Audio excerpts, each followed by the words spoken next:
All right, please see the description if you're wondering.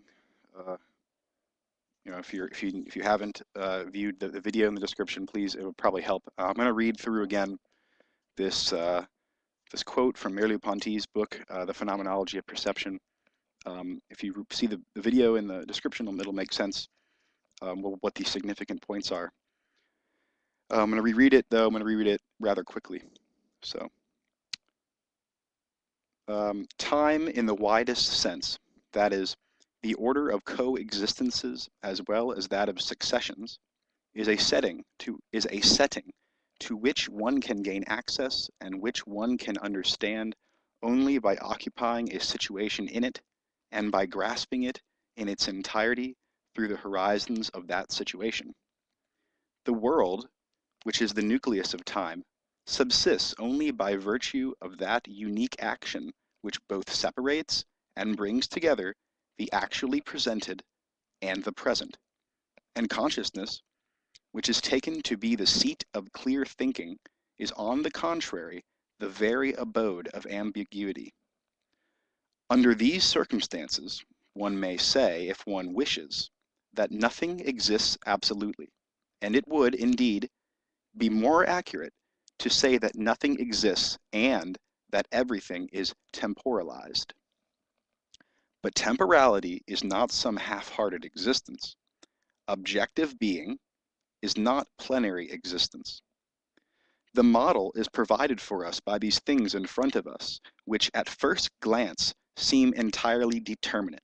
The stone is white, hard, and cool, and it seems that the world is crystallized in it, that it has no need of time in order to exist, that it wholly unfolds itself in an instant, and that any additional existence would involve it in a fresh coming into being, so that we are tempted to think that the world, if it is anything at all, can only be a collection of things analogous to this stone, and time a collection of perfect instants.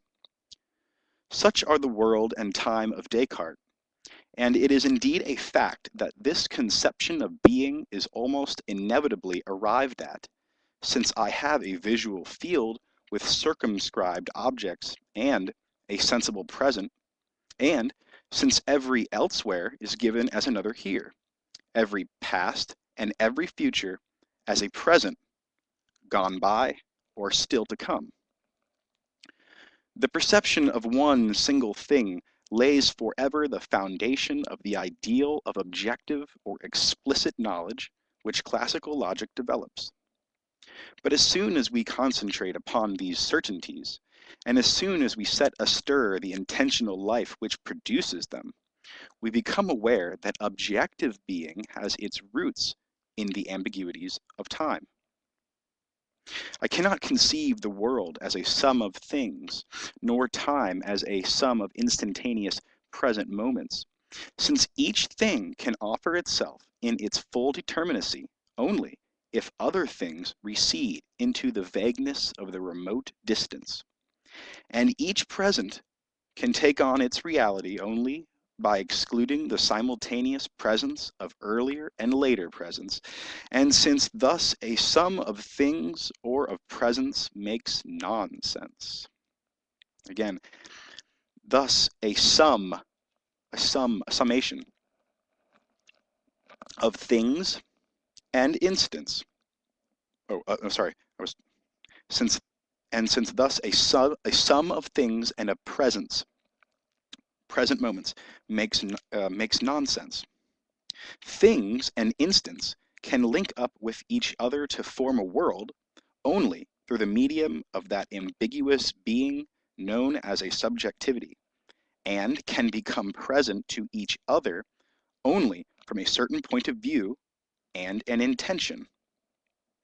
Objective time, which flows and exists part by part, would not be even suspected were it not enveloped in a historical time, which is projected from the living present towards a past and a future. So we're saying that before you get any kind of notion of objective present instant moments, we have a historical time, which is projected from the living present towards a past, and towards a future.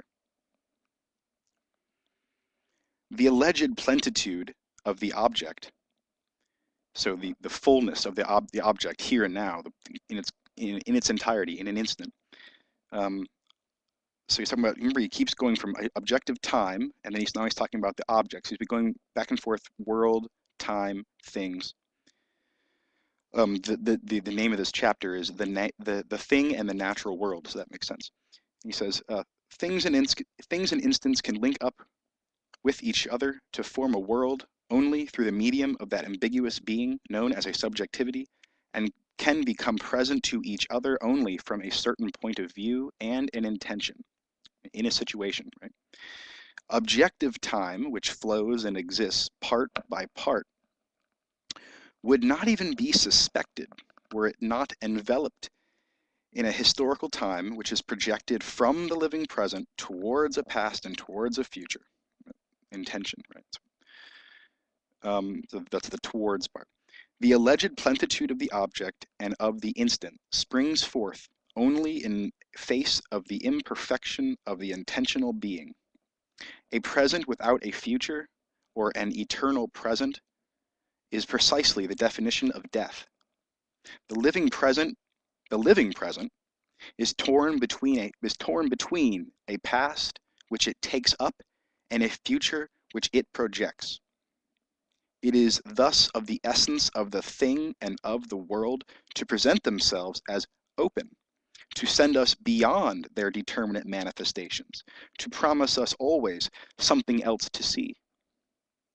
This is what is sometimes expressed by saying that the thing and the world are mysterious.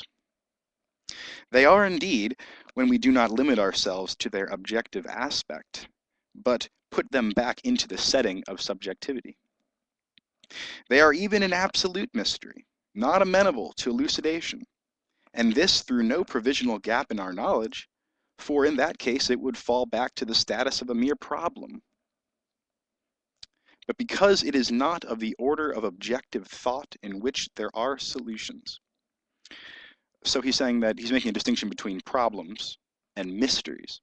The mysteries, he's coming from a former or a senior, an older, his predecessor, I guess you could say, Gabriel Marcel, who he had written several articles on and reviewed Marcel's work and criticized it a little bit. But so what he's saying is that the world constantly gives us something else to see. We never get it all at once in an instant. And this is what is sometimes expressed by saying that the thing and the world are mysterious.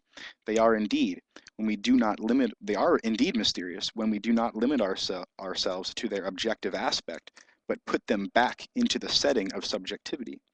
They are even an absolute mystery, not amenable to elucidation. And this, through no provisional gap in our knowledge. It's not something about our knowledge. For in that case, it would fall back to the status of a mere problem if it was just a problem for knowledge, something that could be known, which we just need to fix, and so we could finally know it, as objective. But rather, the reason why they're an absolute mystery, the world and things,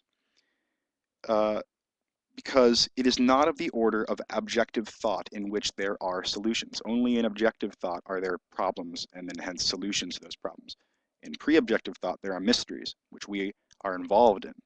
You see, when you ask a question and the data, where the question encroaches upon its own data, when the subject is involved in the question, you can't step back from the question. When you can step back from a question, it's a problem, something that can be solved. When the question is actually imminent and it's put back in the setting of subjectivity, it's a mystery, something that is not even admit of even the possibility of an answer. We're not trying to get answers. This is not an answer, not a technical thing that you could answer. That's not even included in there.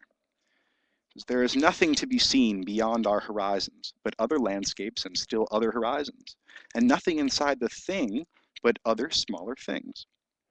The ideal of objective thought is both based upon and ruined by temporality. All right.